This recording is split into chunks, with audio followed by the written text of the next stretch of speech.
We're at Schneider Storage demonstrating how to open and secure your unit door.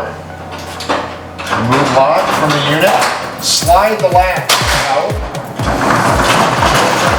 Door. This is a 10 by 15 interior access climate controlled unit.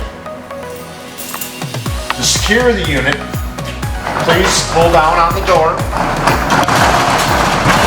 Once it's completely closed, you may need to step on the handle because there's a squishy door seal. Slide the latch, install the lock.